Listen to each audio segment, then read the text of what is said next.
Vous regardez Niveau d'Info, bonsoir. Merci de nous rejoindre pour un nouveau numéro de décryptage.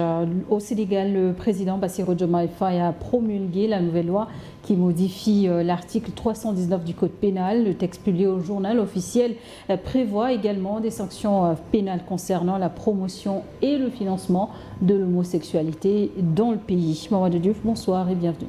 Merci. Bonsoir Charlotte. Nous sommes au Sénégal. Quels sont les principaux changements introduits par cette nouvelle loi? En fait, la nouvelle loi est venue modifier une loi qui était là, puisque au Sénégal, on ne parlait pas d'homosexualité en tant que telle dans le texte. On parlait plutôt d'actes contre nature, et c'est les actes contre nature qui étaient sanctionnés. Ça avait créé pendant longtemps un débat au Sénégal où les avocats disaient tout le temps que l'homosexualité n'est pas un délit, ce n'est pas un crime au Sénégal, c'est l'acte contre nature qui est un délit. Ben, ça a amené les gens à dire que maintenant il faut améliorer la loi pour criminaliser l'homosexualité, puisque c'est l'expression qui a été utilisée, et ça ne date pas de maintenant. On l'a vu sous le président Wade, ce n'était pas passé. On l'a vu sous le président Macky Sall, ce n'était également pas passé, bien qu'à l'époque, un député, même une députée, puisque c'est une dame appartenant à la mouvance présidentielle, avait accepté de porter cette loi, mais l'Assemblée n'avait pas siégé sur cette question. C'est maintenant que cela vient de passer. C'est un vieux débat au Sénégal, pour ceux qui se rappellent, quand le président Obama est venu à Dakar. Il avait posé ce problème au président Macky Sall, puisque au lieu de dire légaliser, on parle de dépénaliser. Sur la dépénalisation de l'homosexualité. Quand le Sénégal part à Genève pour les questions des droits de l'homme, ça fait partie des questions qui sont soulevées. Mais à chaque fois, vous avez la société civile sénégalaise, vous avez les associations religieuses au Sénégal qui, eux, agissaient pour faire une pression contraire pour que l'État sénégalais non seulement n'aille pas vers la dépénalisation, mais pour que l'État sénégalais aille même vers la criminalisation ou au moins un alourdissement des peines. Et c'est ce qui a abouti avec la législature actuelle, où maintenant, de façon très claire, on parle d'homosexualité dans le texte. Première chose, au lieu de 1 an à 5 ans, la condamnation va de 5 à 10 ans. À 10 ans. Les pénalités également sur le plan financier ont été multipliées, c'est de 2 maintenant à 10 millions.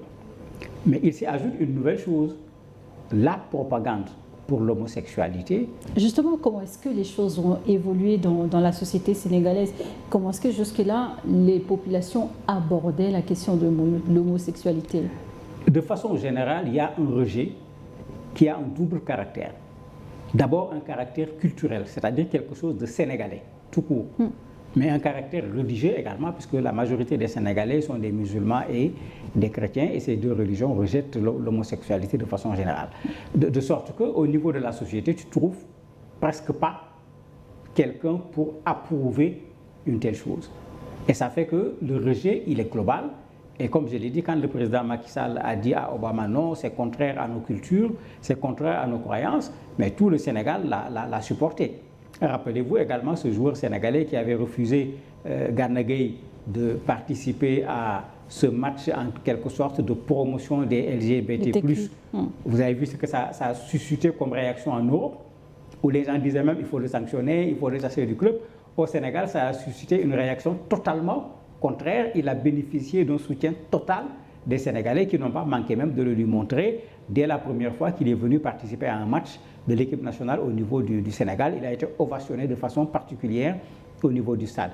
Donc il y a ici un sérieux problème où d'un côté, du côté occident, on a tendance à vouloir l'accepter, mais de ce côté-ci, on ne l'accepte pas, ni d'un point de vue culturel, ni d'un point de vue religieux. Et à l'Assemblée nationale, les votes donc, sont orientés en faveur de la criminalisation de l'homosexualité. Et comment est-ce que déjà cette décision a été accueillie? Elle a été bien accueillie par une bonne partie des Sénégalais. Certains se sont plaints parce qu'il est vrai que lors de l'ancienne législature, au moment de la campagne pour cette législature, il y avait la société civile sénégalaise et des organisations religieuses qui avaient battu le macadam sur la question de la criminalisation. Certains partis et même, je dirais, coalitions d'opposition à l'époque avaient porté ce dossier en disant s'ils arrivent au pouvoir, ils vont criminaliser l'homosexualité. D'ailleurs, il leur avait dit, même dès qu'on les amène à l'Assemblée, ils vont le faire. Ils sont allés, ce n'est pas passé, comme j'ai dit. Maintenant, ils sont eux-mêmes au pouvoir. On n'a pas une criminalisation. La peine a été multipliée par 2. Mais ce n'est pas une criminalisation, parce que la criminalisation suppose qu'on considère que l'homosexualité, en termes tout simple, est tout simplement un crime. Ce qui n'est pas le cas pour le moment. C'est la peine qui a été tout simplement durcie et globalement, les Sénégalais l'apprécient, bien qu'il y a certains qui sont restés sur la première revendication, qui disent non, on les a trahis, on leur avait promis une criminalisation et ce qui a été fait, ce n'est pas une criminalisation. Est-ce que déjà ce durcissement des peines va, selon vous, permettre ou atteindre l'objectif de dissuasion? Les peines seules ne suffiront pas. Au Sénégal, on a criminalisé le viol, puisqu'à certains moments, c'était devenu un problème. Mais les viols sont toujours là. On est allé vers la criminalisation du vol de bétail. Le vol de bétail est toujours là. La criminalisation ne suffit pas.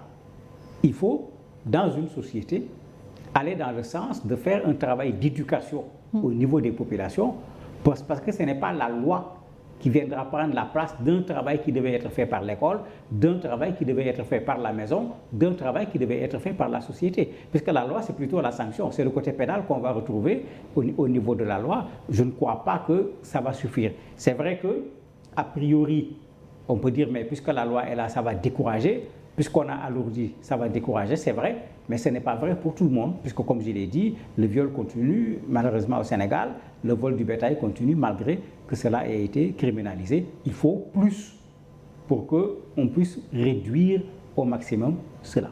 Et la loi sanctionne également la promotion des actes de ces actes d'homosexualité dans les espaces publics et sur les réseaux sociaux.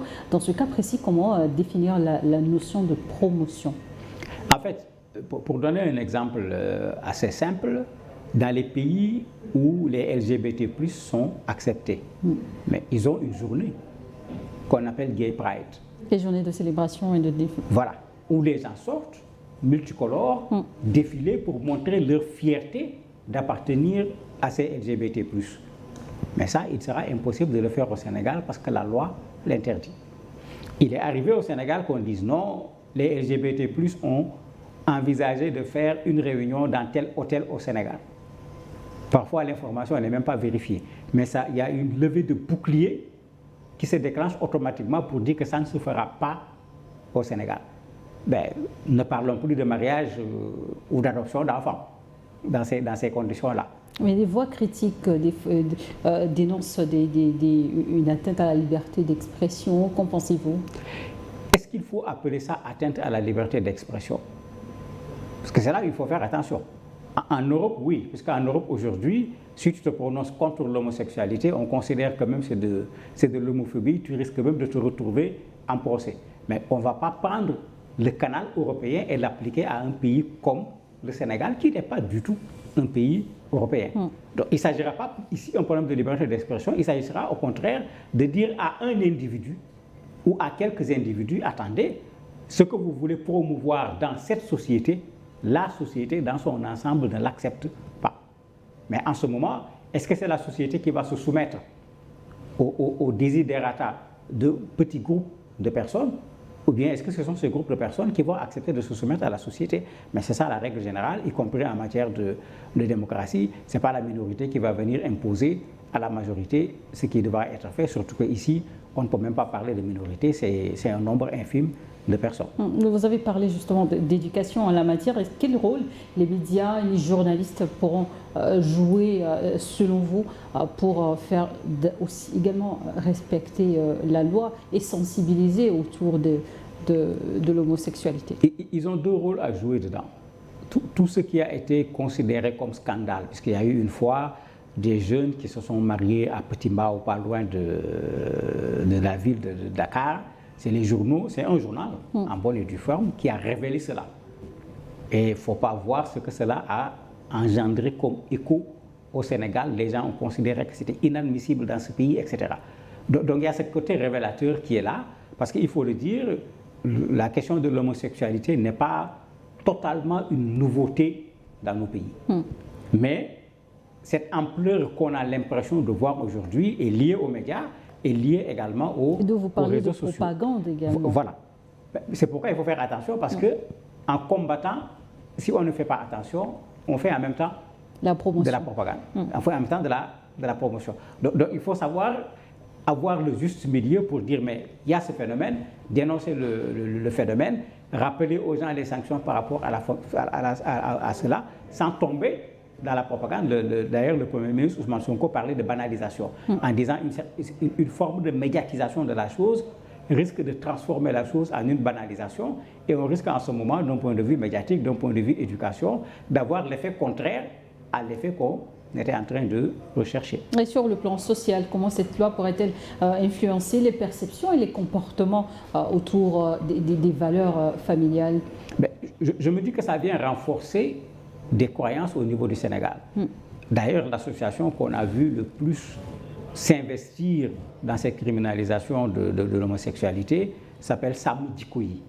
On peut dire, And Sàmm Jikko Yi, on peut traduire par ensemble pour préserver les bonnes attitudes. Donc le lien avec l'éducation, il est là, il est clair, puisque pour eux, c'est une habitude qui ne fait pas partie des bonnes habitudes du Sénégal. Il ne faut pas laisser cette bonne habitude prospérer au niveau du Sénégal. Et dedans, vous avez des gens qui sont des éducateurs, vous avez des partis politiques, des gens de la société civile, des individualités, des religieux, etc. C'était quand même une association assez large qui a plusieurs fois mobilisé sous le mandat du président Macky Sall. D'ailleurs, on l'a même parfois utilisé pour l'accuser à tort en disant, bon, comme il ne criminalise pas, il protège. Alors que bon, il n'y avait pas de lien quand même entre les deux. Mais quand les politiques se mêlent à une chose, il y a toujours cette façon de l'exploiter pour amener vers soi ou bien pour accuser l'autre. Puisqu'il s'agit d'une loi, certains craignent que cette loi justement soit instrumentalisée pour réprimer des opinions ou même des minorités. On a pu même le voir sur les réseaux sociaux, des personnes ou sinon des hommes efféminés faire l'objet de verdicts populaires. Comment est-ce qu'il faut prévenir ces cas de situation? Oui, c'est là où il faut faire attention. La loi, c'est la loi. Et aucun parmi les citoyens sénégalais n'est la loi. Et donc, pour appliquer la loi, il faut amener la loi là où on doit l'appliquer. Ce sera à eux de voir comment on a défini l'homosexualité. Qu'est-ce qui est condamné par la loi? Parce qu'effectivement, ce débat s'est posé. Il y a un médecin, une dame d'ailleurs, qui est sortie pour dire, attendez, le caractère efféminé qu'on peut voir parfois chez un homme ne fait pas nécessairement de cet homme un homosexuel. D'autres même sont allés plus loin en disant, attendez, d'un point de vue aujourd'hui, mode pour ne pas dire déguisement, vous avez des hommes qui portent des boucles d'oreilles. Il faut dire que les Sénégalais, de façon générale, n'ont jamais accepté cela. Des hommes qui se tressent, qui se mettent des mèches comme les femmes au niveau de la tête. Effectivement, si on ne prend pas garde, mais on va mettre dans le lot des gens qui ont des comportements que peut-être la société sénégalaise n'accepte pas, mais on va les faire habiter là où ces gens-là n'habitent pas. Et c'est pourquoi, comme je dis... Et en matière de protection, quelles pourraient être les garanties à mettre en place? Mais ça va être compliqué. Parce qu'il y a déjà eu des cas où des gens ont dit, mais dans tel endroit, il y a quelqu'un qui habite, il en fait partie. Les gens sont allés pour le déloger. Il y a eu d'autres cas où on a piégé quelqu'un. Heureusement, il y avait dans la foule quelqu'un d'assez intelligent pour appeler la police, pour que la police vienne exfiltrer la personne. Mais sinon, c'était un passage à tabac, et un passage à tabac qui peut finir même par la mort d'une personne. Et ça, tout en étant contre l'homosexualité, il ne faudrait pas que ce soit les populations qui directement se mettent à dire on va faire la loi, parce que vite, on va s'en prendre à des personnes qui n'ont rien à voir avec, juste sur la base d'une accusation. Heureusement, la loi même prévoit cela, parce que celui qui accuse une personne sans pour autant apporter des preuves de façon concrète, mais celui-là également risque aussi bien une condamnation qu'une amende pour cette fausse accusation. Malheureusement, les fausses accusations ont déjà commencé. Il y a au moins 7 ou 8 personnes qui ont déjà porté plainte, parce qu'à travers des réseaux sociaux, certains ont dit, mais non, il y a telle personne qu'on a arrêtée, cette personne-là, il y a tel individu qui le connaît, et qui fait immédiatement le lien et qui accuse la personne. Ces gens ont saisi la cybercriminalité au Sénégal pour porter plainte contre ceux qui sont en train de les accuser de faire partie des LGBT+. Et la promulgation de la loi anti-homosexualité donc au Sénégal intervient au moment où le pays vit un scandale sur la question.